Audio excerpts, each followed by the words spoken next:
ശബരിമല സ്വർണ്ണ കവർച്ചയിൽ യുവമോർച്ചയുടെ നിയമസഭാ മാർച്ചിൽ സംഘർഷം. യുവമോർച്ച മാർച്ചിന് നേരെ പോലീസ് അതിക്രമം. പ്രവർത്തകർക്ക് നേരെ പോലീസ് ജലപീരങ്കിയും കണ്ണീർ വാതകവും പ്രയോഗിച്ചു. നിരവധി പ്രവർത്തകർക്ക് പരിക്കേറ്റു.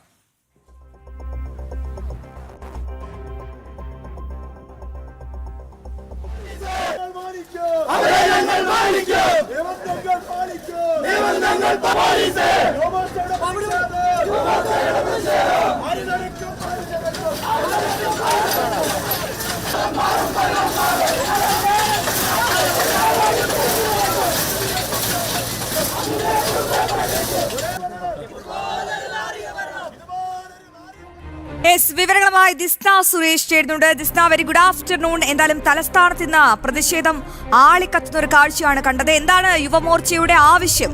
എങ്ങനെയാണ് ഈ യുവമോർച്ച പ്രവർത്തകരെ അതിക്രൂരമായി പോലീസ് നേരിട്ടത്? ദിസ്ന.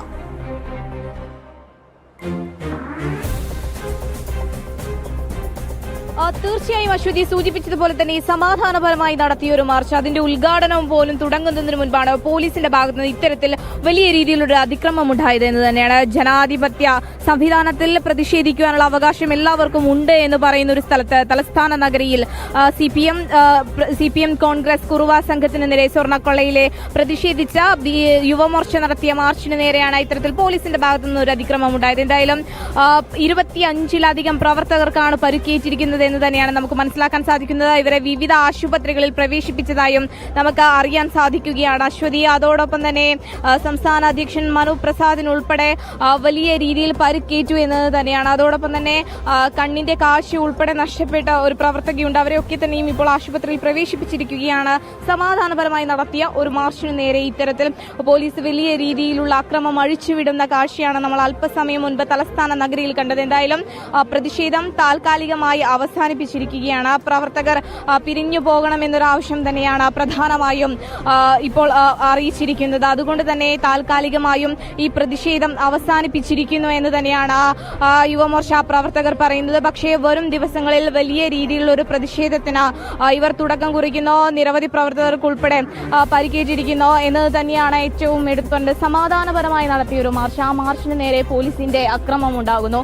ഉദ്ഘാടനം പോലും കഴിയുന്നതിന് മുൻപാണ് നിരവധി തവണ പോലീസ് ജലപീരങ്കി അതോടൊപ്പം തന്നെ കണ്ണീർ വാതകം പ്രയോഗിച്ചു.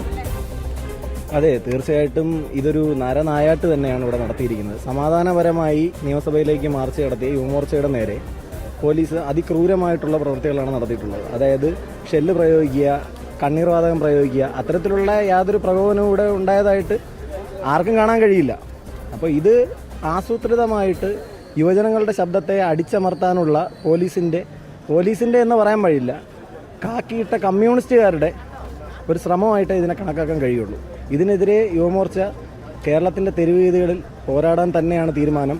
ഇനി അങ്ങോട്ടുള്ള നാളുകൾ പിണറായി വിജയന് ഈ മണിമാളികയിൽ ഉറക്കമില്ലാത്ത നാളുകളായിരിക്കും. താൽക്കാലികമായി സമരം അവസാനിപ്പിക്കുകയാണല്ലോ ഇപ്പം? ഒരിക്കലുമില്ല, ഇത് സമരത്തിൻ്റെ തുടർച്ച തന്നെയാണ്. നമ്മുടെ നിരവധി പ്രവർത്തകർ ആശുപത്രിയിൽ. എത്ര പ്രവർത്തകരാണ് ഇപ്പോൾ? ഏകദേശം നമ്മൾ ഇവിടുന്ന് തന്നെ 6ഓളം പേരെ കൊണ്ടുപോയിട്ടുണ്ട്. അപ്പോൾ ബാക്കി ഓരോരുത്തരായിട്ട് ഇനിയും ഉണ്ട് ഇവിടുന്ന് നീക്കാൻ വേണ്ടിയിട്ട് ആളുകളുണ്ട്. അപ്പോൾ അതിന് വേണ്ടിയിട്ട് താൽക്കാലികമായിട്ടാണ് നമ്മൾ പിരിഞ്ഞു പോകുന്നത്. യുവമോർച്ചയുടെ സമരം ഇതിലും ശക്തമായി കേരളത്തിൻ്റെ തെരുവോരങ്ങളിൽ അരങ്ങേറാൻ പോകുന്നതേ ഉള്ളൂ വരും ദിവസങ്ങളിൽ. നിരവധി സമരങ്ങൾ നടക്കാറുണ്ട്. ജനാധിപത്യ സംവിധാനത്തിൽ പ്രതിഷേധിക്കാൻ അവകാശമുണ്ട് എന്ന് പറയുന്നിടത്ത് യുവമോർച്ച അല്ലെങ്കിൽ BJP ഇത്തരത്തിലൊരു പ്രതിഷേധം സംഘടിപ്പിക്കുമ്പോൾ മാത്രമാണ് പോലീസ് അതിവേഗം നടപടിയെടുക്കുന്നത്. KSU അല്ലെങ്കിൽ മറ്റ് സംഘടനകൾ ഉൾപ്പെടെ സമരം നടത്തുമ്പോൾ യാതൊരു തരത്തിലുള്ള ആക്രമണവും ഉണ്ടാവാറില്ല. അപ്പോൾ പോലീസ് അത്തരത്തിൽ നോക്കിയാണോ ഇങ്ങനെയൊരു പ്രതികരണം അല്ലെങ്കിൽ പോലീസിന്റെ ഭാഗത്തുനിന്ന് ഉണ്ടായത്?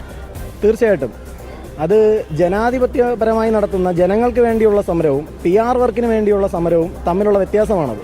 PR വർക്കിന് വേണ്ടിയുള്ള സമരം എന്ന് പറയുമ്പോൾ സ്വർണ്ണക്കൊള്ളയിൽ നിന്ന് ശ്രദ്ധ തിരിച്ച് മറ്റൊരു വിഷയത്തിലേക്കും അവിടെ നിന്ന് ശ്രദ്ധ തിരിച്ച് മറ്റൊരു വിഷയത്തിലേക്കും വിടാൻ വേണ്ടിയിട്ട് ഇടത് വലത് സംഘടനകളുടെ യുവജന പ്രസ്ഥാനങ്ങളെ വെച്ച് ഉപയോഗിച്ച് അവർ നടക്കുന്ന ഒരു PR വർക്ക് മാത്രമാണ് ഇവിടെ നടക്കാറുള്ള സമരം. യുവമോർച്ചയുടെ സമരം അത്തരത്തിലുള്ള ഒന്നല്ല. ഇത് കേരളത്തിലെ ജനതയ്ക്ക് വേണ്ടിയിട്ട്, യുവജനങ്ങൾക്ക് വേണ്ടിയിട്ട്, ഇവിടുത്തെ പാവപ്പെട്ട സാധാരണക്കാരായ മനുഷ്യർക്ക് വേണ്ടിയിട്ട് യുവമോർച്ച തെരുവിലിറങ്ങുന്നത്.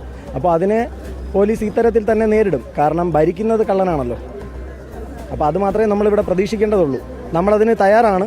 കേരളത്തിൻ്റെ തെരുവോരങ്ങളിൽ സമരങ്ങൾ ഇനി ആളിപ്പടരാൻ പോകുന്നതേ ഉള്ളൂ. തീർച്ചയായും അശ്വതി സൂചിപ്പിച്ചതുപോലെ തന്നെ നിരവധി പ്രവർത്തകർക്ക് പരിക്കേറ്റിട്ടുണ്ട്. അതുകൊണ്ട് തന്നെ താൽക്കാലികമായി അവസാനിപ്പിക്കുന്ന സമരം വരും ദിവസങ്ങളിൽ അതിശക്തമായി യുവമോർച്ച പ്രവർത്തകരുടെ ഭാഗത്തു നിന്ന് വിവിധ ജില്ലകൾ കേന്ദ്രീകരിച്ചുണ്ടാവുമെന്ന് തന്നെയാണ് പ്രവർത്തകർ പ്രധാനമായും പറയുന്നത്. എന്തായാലും PK കൃഷ്ണദാസ് ഉൾപ്പെടെയുള്ള നേതാക്കന്മാർ ഇവിടെ ഉണ്ട് എന്നത് തന്നെയാണ്. അവർ സ്ഥിതിഗതികൾ വിലയിരുത്തി ഈ ആംബുലൻസ് ഒന്നും തന്നെ വിട്ടു നൽകാൻ ആദ്യം തയ്യാറായിരുന്നില്ല എന്നത് തന്നെയാണ് ഏറ്റവും എടുത്തു പറയേണ്ടത്. നമുക്ക് ആ പ്രതികരണത്തിലേക്ക് കിടക്കാം. PK, ഈ ആംബുലൻസ് ഒക്കെ വിട്ടു നൽകുന്നതിൽ ഉൾപ്പെടെ പോലീസ് കാണിച്ചത് അതിക്രൂരമായ ഒരു നടപടി. തീർച്ചയായും ഞാൻ ഇവിടെ സമരത്തിൽ പങ്കെടുക്കാൻ വരുന്നത് വരെ ഈ യുവമോർച്ചയുടെ സംസ്ഥാന അധ്യക്ഷൻ മനുപ്രസാദ് ഉൾപ്പെടെയുള്ള യുവമോർച്ചയുടെ നേതാക്കന്മാരെ പരിക്ക് പറ്റിയ ആളുകളെ ആരെയും ആശുപത്രിയിൽ കൊണ്ടുപോകാൻ പോലീസ് തയ്യാറായില്ല. ഒരു ആംബുലൻസ് അയക്കാൻ പോലും ഇവിടെ ഉയർന്ന പോലീസ് ഉദ്യോഗസ്ഥന്മാരുണ്ട്, അവരുടെ യുവമോർച്ച നേതൃത്വം ആവശ്യപ്പെട്ടിട്ടുണ്ട്, എന്നിട്ട് തയ്യാറായിട്ടില്ല. അപ്പോൾ ഒരു ഭാഗത്ത് പോലീസ് ഈ യുവമോർച്ച പ്രവർത്തകരെ നിഷ്ഠൂരമായിട്ട് പോലീസ് തല്ലിച്ചതക്കുക, അതുപോലെ ടിയർ ഗ്യാസ് ഉപയോഗിച്ച് പരിക്കേൽപ്പിക്കുക, ജലപീരങ്കി ഉപയോഗിച്ച് ബുദ്ധിമുട്ടിക്കുക, ഇതെല്ലാം ശേഷം വളരെ ഗുരുതരമായി പരിക്ക് പറ്റിയവരെ ആശുപത്രിയിൽ കൊണ്ടുപോകാൻ പോലും സന്നദ്ധത കാട്ടാത്ത സമീപനമാണ് പോലീസിന്റെ ഭാഗത്തുണ്ടായത്. ഇപ്പൊ കണ്ണൂർ ജില്ലയിൽ നിന്ന് വന്നിട്ടുള്ള യുവമോർച്ചയുടെ വൈസ് പ്രസിഡന്റ് ശ്രുതി ആ കൂത്തുപറമ്പ് നിയോജക മണ്ഡലത്തിൽപ്പെട്ടാണ് പൊയിലൂരിലെ ശ്രുതി. ആ ശ്രുതിയുടെ കണ്ണിനാണ് ഈ ടിയർ ഗ്യാസ് സെല്ല് പതിച്ചത്. എന്നിട്ട് അവർ നിലവിളിച്ചുകൊണ്ട് ആവശ്യപ്പെട്ടു ഒന്ന് ആശുപത്രിയിൽ കൊണ്ടുപോകണമെന്ന്. പോലീസ് ചെവിക്കൊണ്ടില്ല. അവസാനം ഞങ്ങൾ വന്നതിന് ശേഷം ഞങ്ങളുടെ പോലീസ് ഉദ്യോഗസ്ഥന്മാരോട് ശക്തമായ ഭാഷയിൽ ആവശ്യപ്പെട്ടപ്പോഴാണ് ആശുപത്രിയിൽ കൊണ്ടുപോകാൻ ഒരു ആംബുലൻസ് വിട്ടു വന്നത്. ഇപ്പോൾ രണ്ടാമത് മറ്റുള്ളവരെ കൊണ്ടുപോകാൻ ഇപ്പോൾ മറ്റ് ആംബുലൻസ് വന്നുകൊണ്ടിരിക്കുന്നേ ഉള്ളൂ. അപ്പോൾ എത്രമാത്രം ക്രൂരമായിട്ടാണ് ഒരു ജനാധിപത്യ രീതിയിലെ സമരത്തോട് പിണറായി വിജയന്റെ പോലീസും പിണറായി വിജയന്റെ സർക്കാരും ഈ സമരത്തെ അടിച്ചമർത്താൻ ശ്രമിക്കുന്നത് എന്നതിന്റെ ഉദാഹരണമാണിത്. ഇതുകൊണ്ടൊന്നും ഈ കുറുവാ സംഘം രക്ഷപ്പെടാൻ വേണ്ടി പോകുന്നില്ല. തദ്ദേശ സ്വയംഭരണ സ്ഥാപനങ്ങളിൽ കനത്ത ശിക്ഷ അവർക്ക് കൊടുത്തിട്ടുണ്ട്, LDFന് കൊടുത്തിട്ടുണ്ട്, പിണറായി വിജയന് കൊടുത്തിട്ടുണ്ട്. അതിനും വലിയ ശിക്ഷയാണ് ഇനി വരാനിരിക്കുന്ന നിയമസഭാ തെരഞ്ഞെടുപ്പിൽ അവർക്ക് ലഭിക്കാൻ വേണ്ടി പോകുന്നു. അവർക്ക് മാത്രമല്ല, അവരുടെ ഒക്കച്ചങ്ങാതിമാരായിട്ടുള്ള ഈ കുറുവാ സംഘത്തിൽപ്പെട്ട കോൺഗ്രസിനും UDFനും വലിയ തിരിച്ചടി കേരളത്തിൽ കിട്ടാൻ വേണ്ടി പോവുകയാണ്. തീർച്ചയായും അശ്വതി സൂചിപ്പിച്ചതുപോലെ തന്നെ അത് തന്നെയാണ് പോലീസിന്റെ നരനായാട്ടാണ് നടന്നത് എന്നാണ് യുവമോർച്ച പ്രവർത്തകർ